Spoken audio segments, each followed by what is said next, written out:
In the world today, protecting a country's borders is vital. It is seen as a gateway to the UK. These are the men and women in uniform responsible for safeguarding Ireland's borders. Stopping. Look at me, behind the yellow line. Searching. Have you been stopped at a checkpoint before? We just listened to me. And seizing drugs, arms and illegal goods. If anyone tries to harm me, that dog will tear them to shreds. Saving lives. I'd say about 200 kilometres per hour. And protecting Ireland's inhabitants and millions of visiting tourists. You could have been here 100 times. It doesn't mean that you're guaranteed to get in the 101st time. They police the ports. But you have to make sure there's definitely nobody underneath the vehicle. The airports. Why did you tell me you weren't working? And the roads. These are very badly damaged straps. If you can't drive the truck, shouldn't be on the road. These are the Border Interceptors.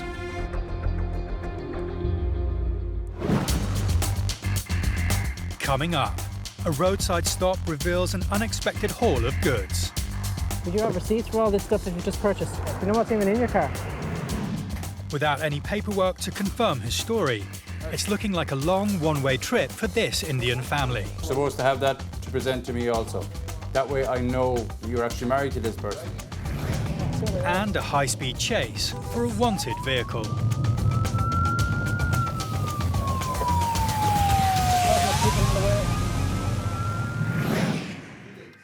At Dublin Airport, Immigration Officer Ray Flannery is on the non-EU desk.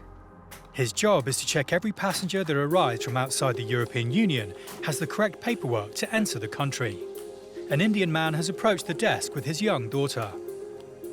The man has a visa to enter Ireland, but Officer Flannery is doing a final check before letting the man and his daughter into the country. You're coming here first time to join your spouse. Do you have her details? Her details? Her details? Yes? She's working as a... I need her details. I have no idea who she is. You have to provide details to me. I don't have anything now. Well, how do I know you're coming to them? You should have her GNIB number, address. Without any paperwork, Officer Flannery can't confirm the man's story. The man desperately searches his phone for information, but at the moment it's not looking good for him and his daughter. You should have a letter of invitation. That way I will know who you're coming to. The man hands over his phone with what he says is a photo of his wife's immigration permit. You're supposed to have all this printed. I have no idea who you're coming to. It's common sense. But his lack of any physical paperwork is a problem. Like I have no... Do you have a marriage cert? A marriage cert? Where? Marriage certificate I have in my... You're supposed to have that to present to me also. That way I know you're actually married to this person. So sorry, sir, I was not aware of definitely I would have carried my all the documents inside my ID. I have all the documents in my marriage certificate, birth certificate. You should have them with me. Because if I refuse your permission to come in, they're no good to you.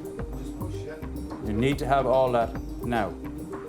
It's not looking good for the man. If he can't convince Officer Flannery his story checks out, he may not be let into the country. Like that photograph could be of anybody. I have no proof. What's her name? My name is Prince Ali. No, what's her name? Simple Elizabeth Jones. Any idea where she lives, her address? She lives in Roseland, Mooncoin. Right. Where is she working? She's working for Mooncoin Residential Nursing. Officer Flannery continues to quiz him. Is that her? Yes.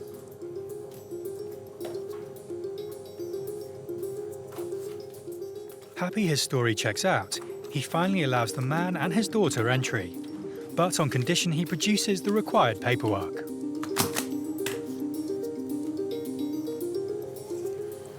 Well, you must go to the local police in Mooncoin or Kilkenny, wherever your wife registered. With her, bring all your documents, marriage, everything, okay, within 3 months. Yes, sure. Thank you so much, sir. Okay. Generally, people will have documentation, but unfortunately, a lot of the time, this documentation is presented to a relevant embassy in order to get a visa, and to forget to get a second copy to show us here. They presume once they have the visa, then everything's okay, they can just come in. But we will do a double check just to make sure they are who they say they are and coming to join who they say they're coming to join. Today, patrolling the roads around Dublin, including major access routes to the airport and the port, are Garda traffic officers Paddy McElroy and Mark Fay. In their unmarked car, they're keeping a low profile but expert eye out for any suspicious activity. And it's not long before they pulled over a vehicle that's pinged up on their ANPR system. It's suspected that it's involved in crime, yeah. So are you in shopping? Officer McElroy's suspicions are immediately aroused by the car's very full boot. Would you have receipts for all this stuff that you just purchased? What? No, we didn't just purchase now, it's in the car, wait. Like all this stuff here, when was all this stuff bought? It's in the car, I couldn't tell you. We're 3 years homeless, so we're going around everywhere. But all that stuff looks relatively new, if you don't mind me Half asking. an hour, because we're getting a house probably this week or next week. The woman's vague and evasive answers aren't helping her case. Basically, at this moment of time, the woman can't account for some of the stuff that she has in the boot in terms of providing documentary evidence of purchase. If it's the case whereby the items are stolen, she could be prosecuted for theft if found to be that, or if it's the case whereby she is handling stolen property as equally as, if not more, of an offence. Over €500 million worth of stock is stolen every year from retailers in Ireland, some of it immediately heading out of the country. Where are those clothes from? From stores. Gun stores. Right, I'm just going to take that bag out for a second, okay? I want to have a look at that for a second. You said your mother purchased this book. It turns out officers Fay and McElroy have every reason to suspect this woman. She's already known to the Garda as actively being involved with stolen goods, and the contents of her boot look highly suspicious. When did you buy that? He bought that. Come on, Kathleen. You'd You know. didn't hold it, you put it in your car if you like so. I don't want to put it in my car. If you purchase this, I don't want to take it. Why would I want to take it if you purchased it? It turns out this car is full of new household items. The Hoover. When did you buy that? The Ashbourne Market. How much you pay for it? The George Foreman in the back. You're not backing up these purchases with receipts to say you own it. There's all new stuff in it. What's in behind this seat? What's in underneath there? Do you know what's even in your car? You've got loads of new items in your car. You've no bags in them, you've no receipts in them. You can't tell me exactly where you bought them. Unhappy with the woman's inability to provide proof of purchase, Officer McElroy finally decides he has no other course of action. Tell you what I'm going to do. I'm going to take the Hoover, the George Foreman, The drone. I'm going to leave all the smaller bits. I'm going Take the kettle. to take the shoes out of River Island, and you're going to prove to me that you purchased them. Can you do that for me? And if you prove that you purchased all them, I'll give them back to you straight away. If the woman can't prove she purchased the items seized, she's looking at a date in court and possible jail time as a repeat offender, particularly if Officer McElroy turns up evidence the items are stolen. All right? For now, the woman is allowed on her way, but with a significantly lighter car. There's all barcodes on them, there's all tags on them. So we'll approach relevant stores and ask them, see can they give us any information and shed any light on this investigation. Back at Dublin Airport, Detective Garda Ray Flannery is processing passengers at the non-EU desk. How are you? Hi, girl. Thank you. He needs to see a passport and potentially a visa and paperwork before he lets any passenger into the country. The maximum we allow any non-EU national to stay here is 90 days. If they have a reason to extend past that, and a valid reason, they will then go to the local immigration officer and look for permission to extend past 90 days. Now, why are you here? I live here. Are you living here? Yeah. Do you have a GNIB card? Yeah. The GNIB card, which was recently replaced by the Irish resident permit, allows non-EU citizens to stay and work in Ireland beyond 90 days. What do you do here? Are you working here? Yeah, I'm working. Where? DP delivery.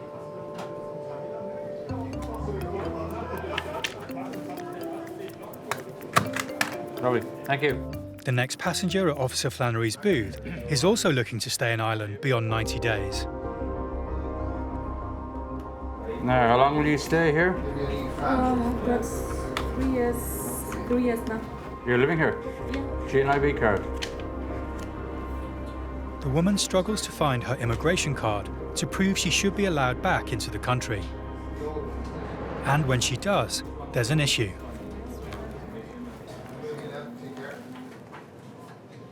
It's expired. Yeah, it was expired when I was still there.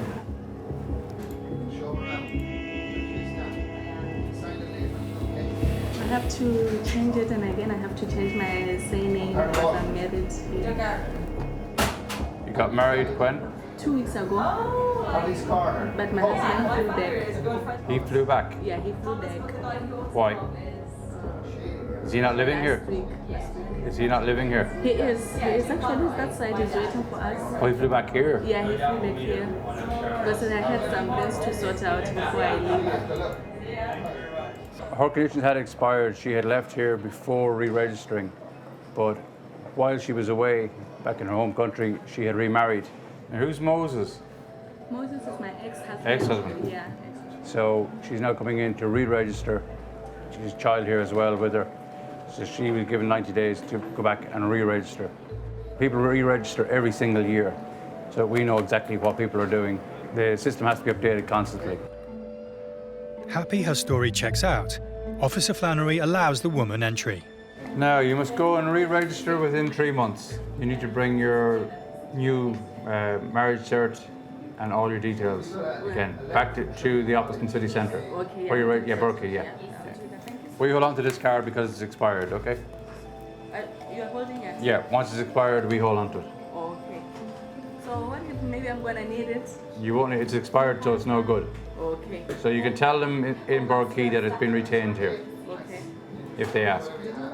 It will cost the woman €300 to re-register, but she'll then be allowed to stay in Ireland for another 12 months.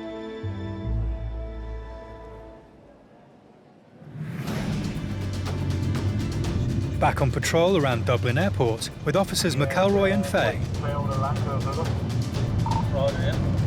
They don't get far before they're called into action.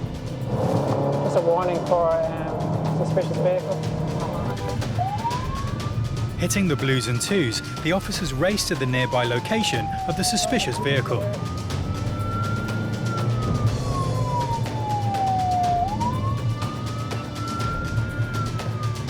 It's not long before they spot the car and pull it over.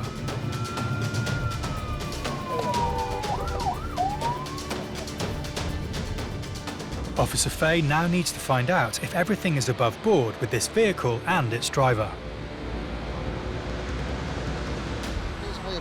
I'm just having a gander at the car. Just having a look to see. And it's your brother's vehicle, is it? Do you have the insurance cert with you, or just the documentation this man? No, but I just produced it last Oh, did you? Yeah. All right, if you produce it, well then I won't make another producer off you, like, you know what I mean? Yeah, has it. In fairness. Obviously it would be. Yeah. This is your current address, is it? Yeah. So, all right, nice. Although the man doesn't have the car's insurance certificate on him, he claims to have recently shown police the original copy.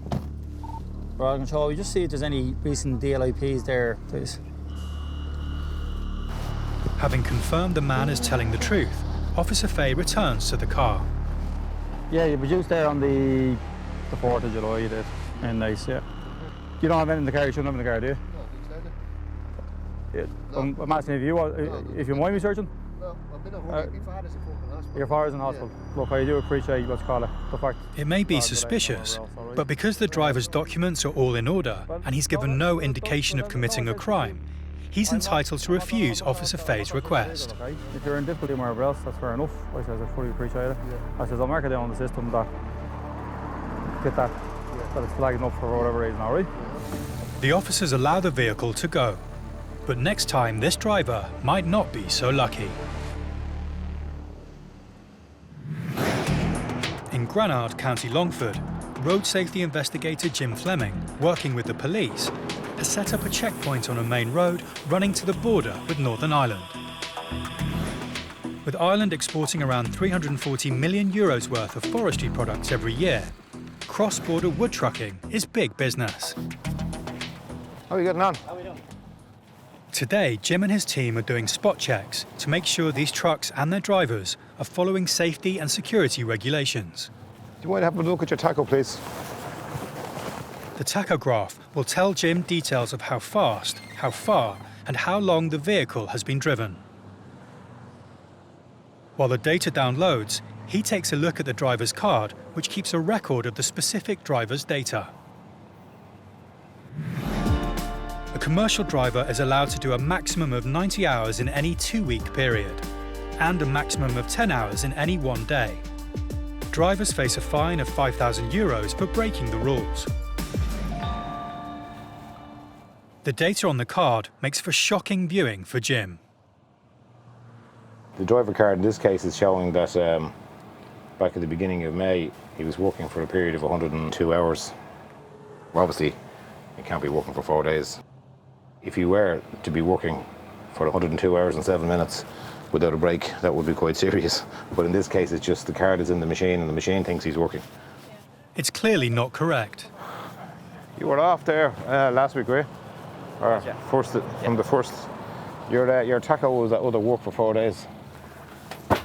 When you ejected the card, then it closes off your mileage reading, your odometer readings then for that day. Probably the best practice is to eject it and put it back in again, you know. Having advised the trucker about his driver's card, Jim checks the tacho data. It's also flagged an infringement. The maximum daily driving time is 10 hours. On a day here where you drove for 10 hours and 2 minutes. The regulations are the regulations, so if somebody's driving for 10 hours and 2, it'll flag it up as a minor infringement. Jim considers the nature of the offence and, given how minor it is, uses his discretion. So, thank you.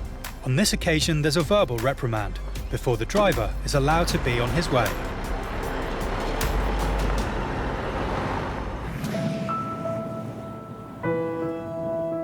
There are approximately 350,000 goods vehicles on the road in Ireland, travelling between borders and from coastal ports to airports.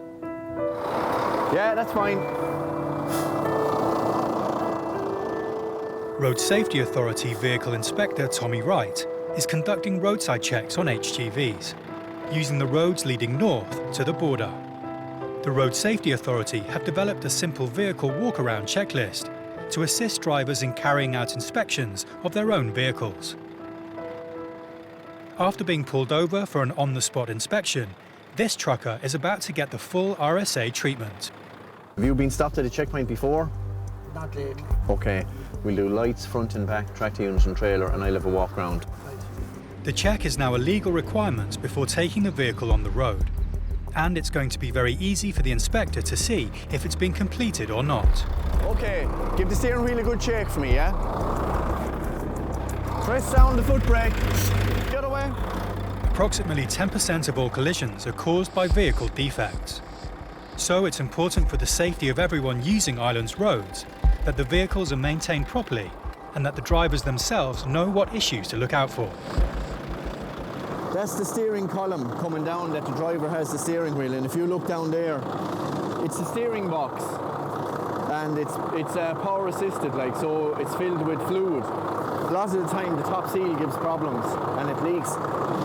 See the oil?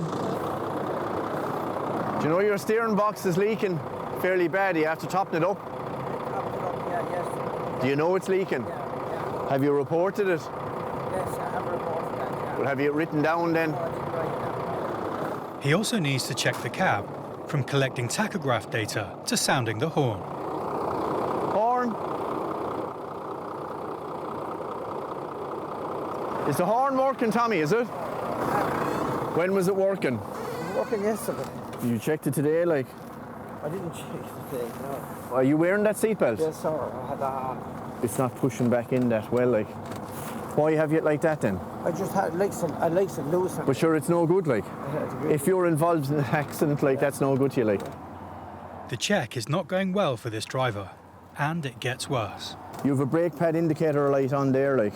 Yeah. How long is it like that? That's only just like that at the brakes are good on it. That's why you need to have the book. When you see something like with the horn not working or something wrong with the seatbelt or you have a fault like that, you need to record it and you need to report it to your boss and see what's happening then. All right, I'll keep looking around. Safety Inspector Wright now takes a look at the truck's tyres, an area where defects have been found to be a major factor in accidents. I'm looking at the tyre, it's on the limits like, but it's up at the minute like, so I'll check to see it's probably empty like and see where he's going in that thing. Having completed all 22 individual checks, Inspector Wright shares the results with the police officer on duty with him, Garda Liam Lawler. Yeah. Seatbelt not working. Yeah. Brake pad indicator. They have the power to pull the vehicle off the road and impound it, should it not reach the necessary level of roadworthiness. You know the way you have the circle of the dashed wheel? Any indication of which brake? No, there's nothing on that, like. And the lift axle. Safety Inspector Wright and Garda Lawler go through the list of faults as they decide how they need to proceed. The other side, he's amber on both then for tacho and for roadworthiness. Yeah. All right, Tom, so you need to get that seatbelt sorted so that it's retracting properly. It's important that you sort out what the issue is in relation to the brake pad indicator. Get that sorted before you bring it on the road again. She's emptied the trailer, I presume, yeah? So you need to get that tyre sorted as well before you put a load on it. So you're given the chance to go and get stuff done rather than having someone to come out and do the stuff here for you. So that's fair enough, isn't it? That's fair enough. Okay, good man. This driver's been lucky. He's able to continue with his journey. He's going on his way with a warning and a list of jobs to complete. And he has 10 days to do it. Is that okay? Good man. Thanks, Tom.